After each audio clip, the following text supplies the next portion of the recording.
Mhm. Hi, I'm Shields Bialasik with the LocalsGuide, broadcasting from Ashland, Oregon today. And today I am speaking with Elle Turner of Elle Turner Interiors.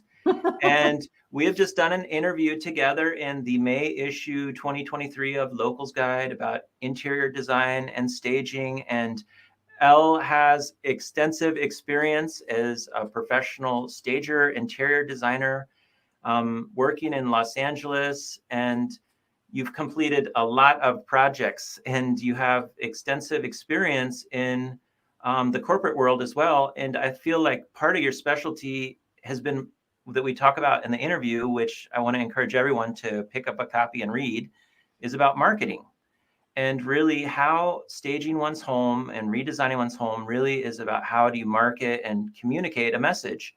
And so, Elle, thanks for coming on the podcast with me to talk about your love and your passion and the work you're doing now. And thanks for being here today. Thank you. Thank you for inviting me. So I would love for you to just give a little bit more background specifically about your experience of, it's also in print and readers can read it, but, a little bit more from maybe someone who's catching this online. Well, I started my career right after college at a little bitty television station in Lexington, Kentucky, which is where I went to school at UK. And from there, over a 25-year career, I ended up finally at Universal Studios Home Entertainment. And throughout all of that time, the 25 years, what I was in charge of, some people call it creative services, some people call it creative marketing, but it's taking the agenda or the priorities of a television station or a network or a particular property, a movie, a series, and creating the materials that encourage someone to watch it. So it's executing a marketing plan using creative materials. So that's why it's creative marketing. So designing with purpose, designing to attract a particular audience, to have an emotional appeal, to put the best face forward, to really target who we want to see is very much what entertainment advertising is about. And it's very much whether it's interior design or whether it's staging, it's having a purpose. If it's staging, who is the most likely buyer? What are they interested in seeing in a house? How can I have flow and an undercurrent of emotion in a house? It's people don't just buy four walls and talk about the price. There's always an exception. But the majority of people want an emotional connection. They want to walk in and go, oh, yes, I love this house. And it's their quote, love of it is the way the house makes them feel, which is in fact marketing through design or staging. And in a way, it's the same thing, whether it's redesign or just plain old interior design. When you live in the house, in other words, you want to make it more personal, but you also want the best flow, the best layout, so that when you walk into your own home, you have an emotional reaction. You have an emotional feeling that the home, the space, the room hits the right notes for you and makes you feel comfortable. And for me, the best marketing is marketing through emotional persuasion. It's not about telling you what to do. It's about encouraging you to realize how appealing something is and that you're drawn to it. I'm really just thinking about what you're saying, and you talk about this love where you live. Mm-hmm. And I really like what you're saying when you're writing in the interview about when you're staging your home or you're creating it for yourself. Sometimes, especially if you're staging it, you don't want to walk into someone else's story or someone else's past. Like, it's got to be this, how do you create this open palette where they want to step in and they feel that feeling you're talking about, where it's like an open road for them to create and them to claim? Yeah, there's well, the photos online. Nobody's going to look at a house anymore. I think 98% of all people who are looking for a home to buy, 98% of people will not go to someone's home without looking at the photos first. So the staging, drawing you into the emotional power of the home, begins long before somebody shows up there. It's, do the spaces present is open and friendly, but is there purpose to the room? Does it have a place? Can their imaginations take off? That's the problem with empty rooms. 9 out of 10 people cannot imagine a room full of furniture when there's nothing in it. They can't figure out where to put the furniture, how to arrange it, how to make the most of a room. They see nothing but, oh, this looks really small. It's amazing how an empty room looks smaller than a big room. It's very strange, but it's true. And then encouraging them to go see it because of touchstones. I also like to wave a color through a house. So there might be a throw in one room. There might be a pillow in the next room.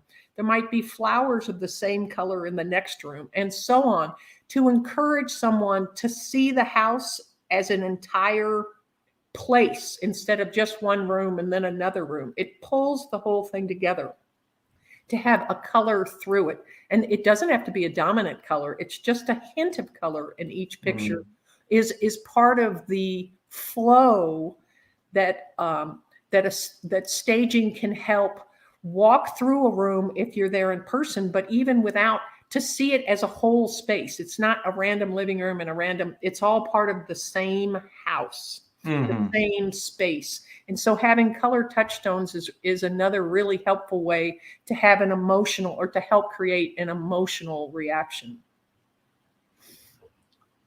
There's such an intentionality that's going into creating and very shaping much this. so.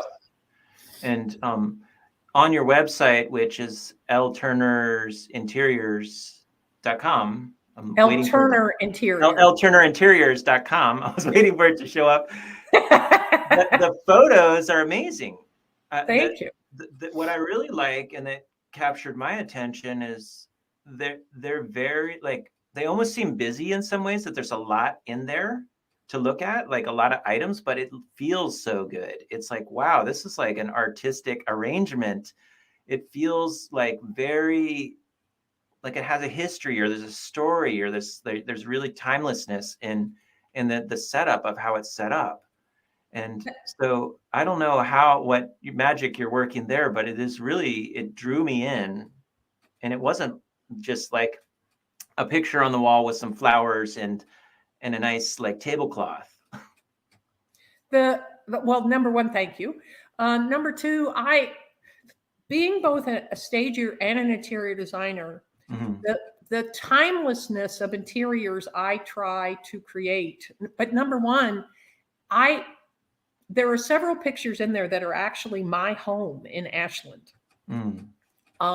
And they are personal to me, just like the homes that I do for other people are personal to them. A lot of interior designers, you buy them or you hire them for a look.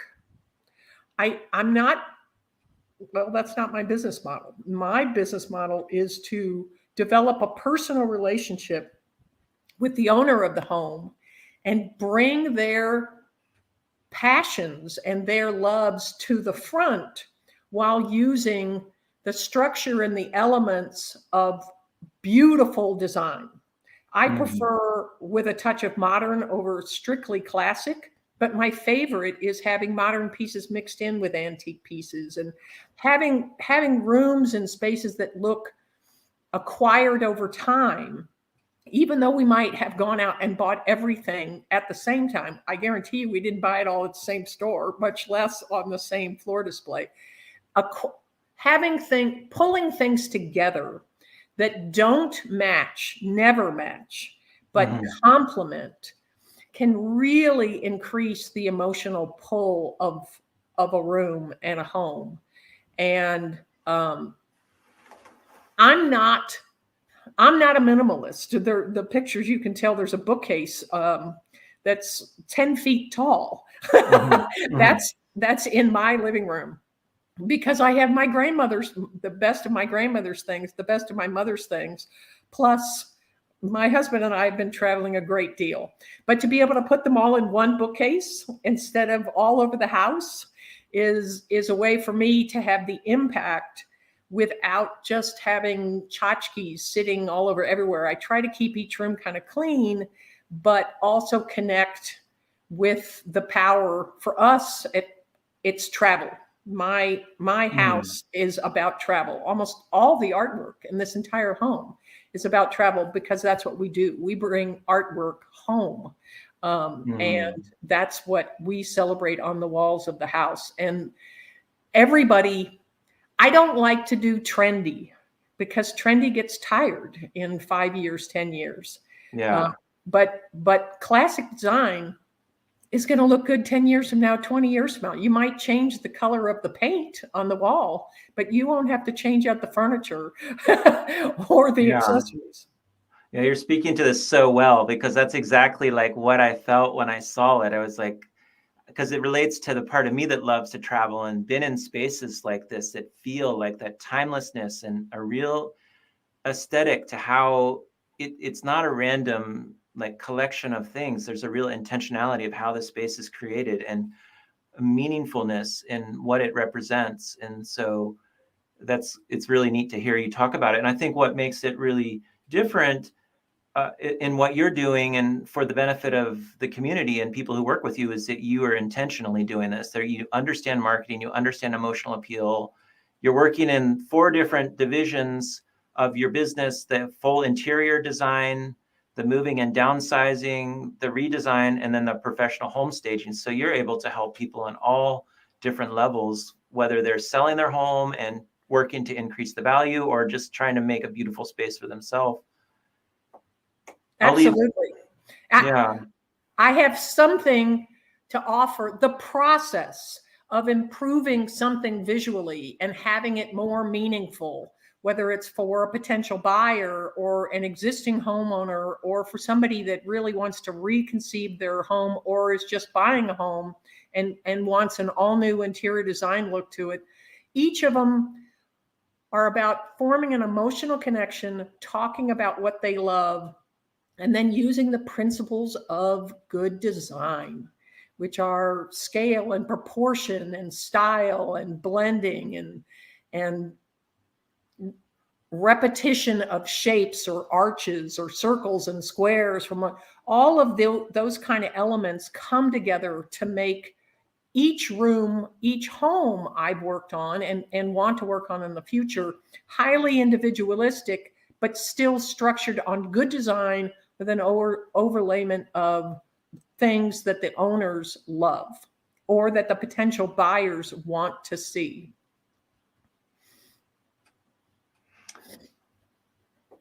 When you're working on a project with someone, where do you start? Like, how do you begin to figure it out? Well, if it's staging, because I've done it so many times, whether it's I'm working with an agent now or I'm working directly with the homeowner before or instead of with the agent, I've worked with so many agents that I get a feel for who the potential buyer will be. And if it's a single family, if it's a small home, there's basically only 2. There's going to be first-time buyers where 2 bedroom, 1 bath or something like that is going to work out fine, or empty nesters, but usually an adult only home. So how do you walk the thing from 30 somethings to 60 somethings? Classic design, clean design with emotional touches, even though it's small, doesn't mean it can't be beautiful. And for family homes, having touches of creating a future where your kids walk down the staircase when they graduate, or, things like that, playing up things like fireplaces and staircases and things where moments are going to be had in that house are really powerful. And if it's design, walking through a room, walking through every room in the house. What do you love about this room? What do you hate about this room? How much time do you spend in this room? It is finding out what works and what doesn't work for people, and asking them what's their favorite element in the room. And it's just tragic when people tell me, oh, I don't really have a favorite element in this room. I don't like this room. That's tragic to me. It's not the room's fault.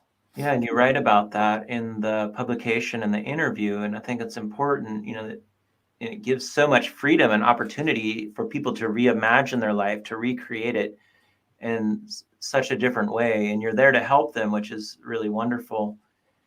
What are some tips and tricks that you might offer to people, and tell us more about how someone can reach out to you if they're interested in working with you?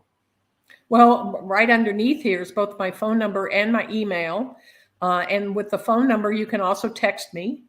So that's easy enough. My first consultation to come over to your house is always free. And it's about making a connection. Do we fit together well? Can we talk and understand each other? And then right away, after a homeowner going through and talking about what they have right now, sitting down and talking about what's possible, and my throwing ideas out really helps me hone in, because you don't have to like the first idea I suggest to you, but I'm going to press you so that I understand why, because that tells me where to go next. And in very short order, I can land on where you need to go. But whether it's staging or interior design or anything else, step one is to simplify your life. There's just so much stuff in people's houses. I'm an accumulator just like anybody else. I have to have discipline in myself when I look around and realize too many things have snuck into this room. It's starting to feel crowded. And I have to go through myself and edit out things that have slowly accumulated over time. I've bought something new without taking out something old. I've rearranged something. It's difficult.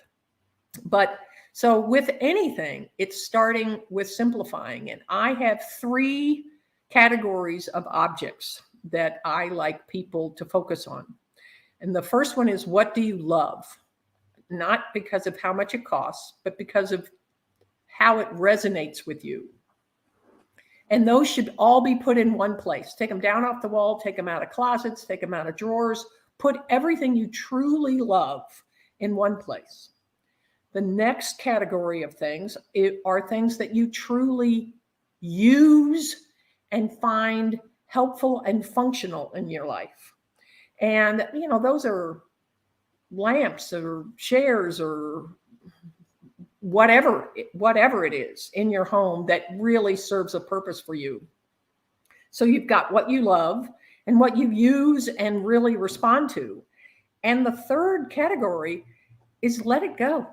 Because if you don't use it and you don't love it, why is it there? And so many times, the heartbreaking part is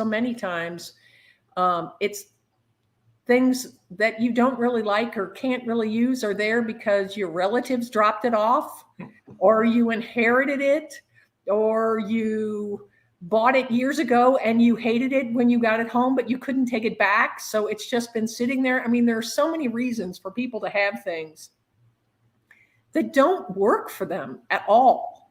And that's part of it, is to support them. That if you inherited all these things from this person, it doesn't mean you love them less if you don't keep every single thing you inherited. And that does not mean you love them less. And to help people realize that only holding on to the most meaningful things, have those things resonate more than just more is not better. More is just more. And again, going back to a word that you used, intentionality. Have things in a room for an intentional purpose. Mm-hmm.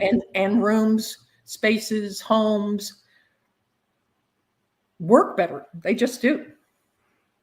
So simplifying is step one. And that all ties into love where you live.